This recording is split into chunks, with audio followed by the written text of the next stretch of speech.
Hey everyone! Ever stumbled on something so cool you just have to share? Get ready, because today we're diving into the secrets of a longer, happier life.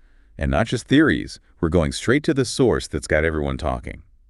Ikigai, the Japanese secret to a long and happy life. No self-help fluff here. This book dives into Okinawa, Japan, where hitting 100 is practically expected. Ever heard of blue Oh, zones? I love this stuff. Blue zones are like these pockets around the globe where people just seem to have longevity figured out.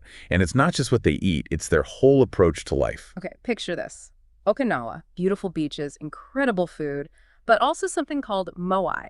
Now, before you think I'm selling you something, moai are these lifelong friendship circles, super ingrained in their culture. And it's more than just having friends to hang with, though that's huge too.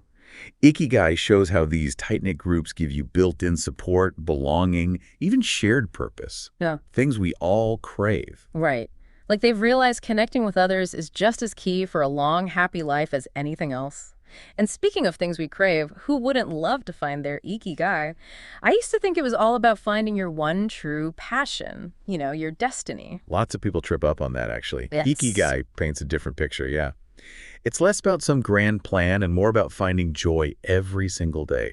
Like that story about the Okinawan elevator operator who loved her job. Really stuck with me. That's what I dig about this book. It's not just about dreaming bigger. It's about finding those little things that make life fulfilling, those small moments. And the cool thing is, Ikigai doesn't just say, hey, appreciate the little things. It's like, here's how you actually do that practical stuff. Right. Like that whole hara hachibu thing, eating till you're 80% full. I'm like, easier said than done. How am I supposed to measure that? I thought the exact same thing. But the book changed my perspective. It's not about obsessing. It's about listening to your body, slowing down when you eat. Ever notice that sluggish feeling after a huge meal? All the time, sadly. Exactly.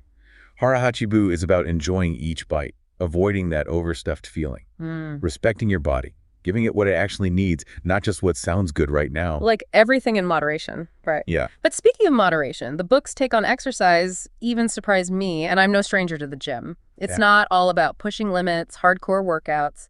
There's definitely a time and place for that, but Ikigai highlights gentler things, like yoga, tai chi, qigong, connecting your mind and body through movement and breath. And not just some woo-woo thing, there's real science behind it. Less stress, better flexibility, even sharper brain function, like hitting the reset button on your whole system. Love that. And speaking of reset, Ikigai is big on lifelong learning. Easy to think, okay, school's over, I'm good. But the book challenges that with all these amazing people, artists, even those who've lived to 100, never stop learning new things. That spark never goes out, like that story about the 90-year-old woman who found out she's a calligraphy natural. Never too late to surprise yourself, right? Ikigai keeps it real, though. Life throws curveballs, hence resilience. And they illustrate this beautifully with that Okinawan proverb, Nana Kurobiyaki, fall 7 times, get up 8. Setbacks happen. It's how we bounce back that counts. More than bouncing back, even. It's about embracing the challenges, the messy parts of life. That's where I think wabi-sabi comes in, this Japanese idea of finding beauty in imperfection. Like, instead of hiding the cracks and flaws, we should see them as what makes life, well, life. Right.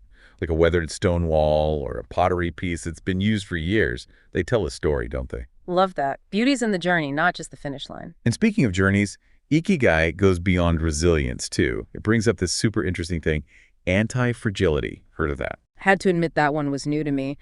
But the way the book explains it, it just clicks. It's like, imagine something fragile, one little bump, and it's over. Right. And then you got resilience taking those hits. But anti-fragility, that's leveling UP from challenges, not just surviving them. Pretty wild when you really think about it.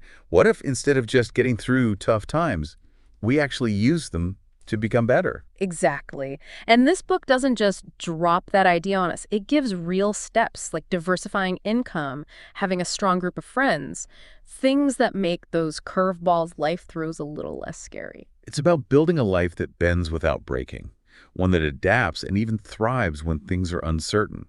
And that brings us right back to what Ikigai is all about. Not just living longer, but living with purpose, meaning leaving something positive behind. So it's not just about us, it's about realizing we're part of something bigger. Exactly. It's like asking, what can I offer? How can I make a difference? Even small things count. Volunteering, mentoring, or just being there for a friend. Finding that sweet spot where what we love and what we're good at actually helps the world around us. Nicely said. As we wrap up this Ikigai deep dive, I want to leave you with something to think about. Picture yourself celebrating your 100th birthday.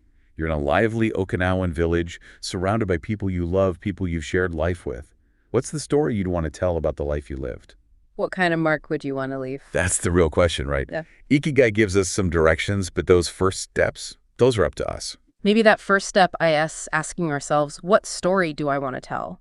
It's about saying yes to the journey, the highs and the lows, and finding those moments of joy, of purpose, all along the way. Because that's the point, isn't it? Not just living a long life, but a good one that's full, that means something, that's truly fulfilling. Thanks for joining us for this Ikigai deep dive. Catch you next time for another fascinating topic.